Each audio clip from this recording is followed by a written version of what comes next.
Bonjour à tous et à toutes et bienvenue dans cette nouvelle présentation de SK Learning Camps. Ici, vous allez apprendre certainement beaucoup de choses. On s'excuse vraiment pour ce silence très long depuis un moment. On n'était pas disponible, on était dans d'autres choses et nous sommes revenus pour vous servir. Mais aujourd'hui, nous allons parler du stop loss suiveur. Qu'est-ce qu'un stop loss suiveur? Je m'excuse. Avant toute chose, nous devons d'abord comprendre le mot stop loss, c'est quoi, pour y mettre maintenant un suiveur. Voilà. Un stop loss, c'est une action ou une opération qui nous permet de quitter en position ou sur le marché automatiquement.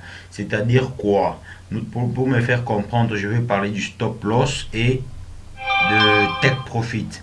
Take profit, c'est que j'entre dans le marché et je me dis, lorsque le marché va atteindre, il va arriver ici, selon ma prévision ou ma projection, que je quitte automatiquement du marché, que le marché m'obéit à ce que je vais faire. Et lorsque vous serez en gain, vous allez vous rendre compte que vous allez quitter automatiquement. Et les stop loss, quant à lui, c'est que lorsque vous serez en perte, c'est juste pour minimiser les pertes. Si vous ne mettez pas votre stop loss et vous ne vérifiez pas et vous n'êtes pas sur le marché, vous allez perdre l'argent sans se rendre compte. Vous allez presque tout perdre. Mais l'investissement se base beaucoup plus sur la perte. C'est-à-dire que je mets mon stop loss à 10 dollars. Lorsque je vais atteindre 10 dollars de perte, que je quitte automatiquement les marchés. Mais si vous ne mettez pas votre stop loss, vous allez vous rendre compte que, je m'excuse, vous allez vous rendre compte que vous allez énormément perdre de l'argent si vous êtes en perte. Voilà. Maintenant, aujourd'hui, nous allons parler du stop loss suiveur. Un peu du stop loss suiveur, si vous comprenez très bien les stop loss lui-même, vous allez très bien comprendre les stop loss suiveurs. Les stop loss suiveurs, ce n'est pas compliqué, c'est trop simple et vous allez comprendre avec moi dans cette présentation. Surtout, n'hésitez pas de vous abonner, de cliquer sur la cloche de notification et de mettre un gros pouce bleu pour nous encourager à vous présenter encore beaucoup et vraiment beaucoup. C'est parti.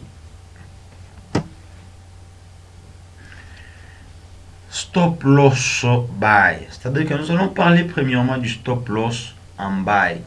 C'est-à-dire que nous avons les buy et les sell.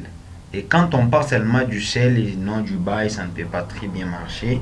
Nous allons parler d'abord du stop loss en buy, stop loss suiveur en buy. C'est-à-dire que les stop loss suiveurs nous obéissent et minimisent vraiment les pertes. Si on a un petit compte de trading, c'est-à-dire que nous n'allons même pas perdre. Si le marché est haussier un tout petit peu, et lorsque ça va revenir, ça va faire peut-être un spike, c'est-à-dire qu'on ne sera pas dans les pertes. Et vous allez découvrir tout ça, tout cela. Mais l'inconvénient avec les stop loss suiveurs, c'est-à-dire que s'il y a un spike, je quitte en gain. Et s'il y a la hausse, je n'aurai pas cette occasion encore de bénéficier. Peut-être si le spike revient sur la zone d'entrée, par là je peux prendre encore un trade. Mais c'est très important d'en savoir et de manipuler les stop loss suiveurs en buy. En soi, les stop loss suiveurs en buy marchent comment? Ici, vous êtes avec moi, les stop loss suiveurs en buy, c'est que tel que vous voyez, ça c'est la courbe de tendance, comment est-ce que le marché évolue. Et vous allez vous rendre compte qu'ici, j'ai mis mon stop loss suiveur là-bas et je me dis, lorsque le marché va évoluer jusqu'à un autre niveau, les stop loss suiveurs va se déplacer automatiquement selon le nombre de bips que vous avez mis. Et nous allons voir ça pratiquement et comment ça marche. Et si le marché est aussi, ça avance un tout petit peu vers le haut et mon stop loss suiveur va se déplacer aussi automatiquement. C'est-à-dire que lorsque le marché va faire un retournement, moi je ne serai pas en perte parce que mon stop loss ouvert était ici.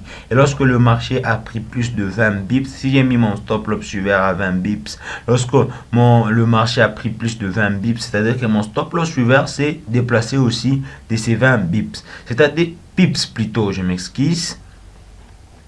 Lorsque j'aurai un spike, c'est-à-dire que je vais couper, je vais quitter le marché automatiquement en gain. Parce que ici, c'était mon stop loss ouvert initial et je ne reviendrai pas à celui-ci. Et ici, j'avance parce qu'il y a la tendance est haussière et jusque là, j'avance encore. Plus la tendance est haussière, plus le stop loss change autant des bips. Voilà, c'est un peu ce que je voulais vous parler pour le stop loss ouvert en buy. C'est un peu ça. Vous allez vous rendre compte que s'il y a maintenant un retournement à la fin, vous ne serez pas en perte. Imaginez-vous, la tendance était purement haussière et votre stop loss initial, c'est la ligne en rouge ici. Si vous n'avez pas mis votre stop loss ouvert, vous allez quitter en perte. Vous allez vous rendre compte que vous allez quitter en perte. Mais énormément, si votre stop loss, vous l'avez défini en stop loss ouvert, vous allez quitter en gain. Là qui a la couleur bleue. C'est-à-dire que c'est là que votre position va s'arrêter automatiquement. Voilà, parlons maintenant du stop loss ouvert en sell. Parce que par moment on ne comprend pas beaucoup de choses. Parlons du stop loss ouvert en sell. Vous allez comprendre que lorsque la tendance est baissière, nous allons placer un stop loss ouvert en sell. Parce que nous allons placer un sell. Parti.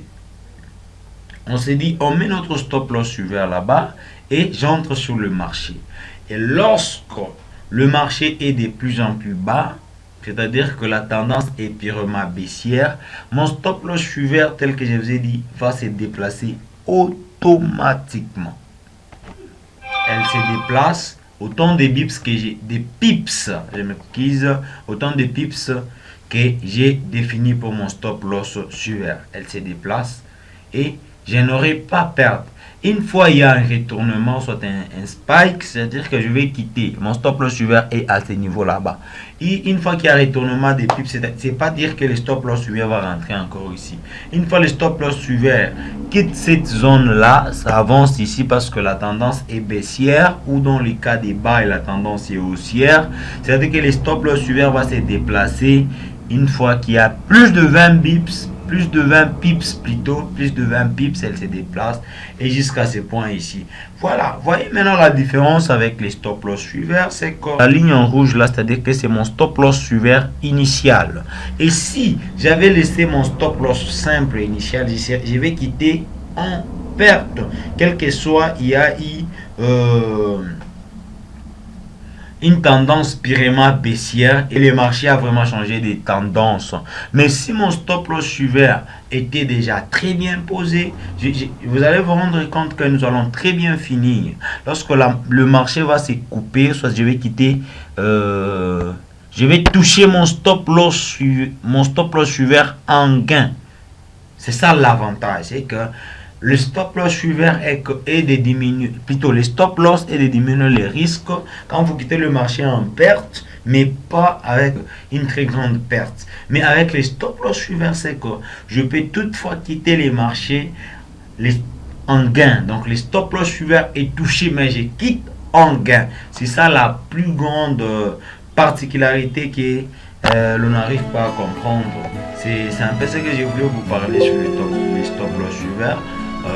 N'hésitez pas de vous abonner sur ma chaîne, n'hésitez pas de partager cette vidéo et bientôt là nous allons passer en action pour voir comment placer maintenant un stop loss suivant.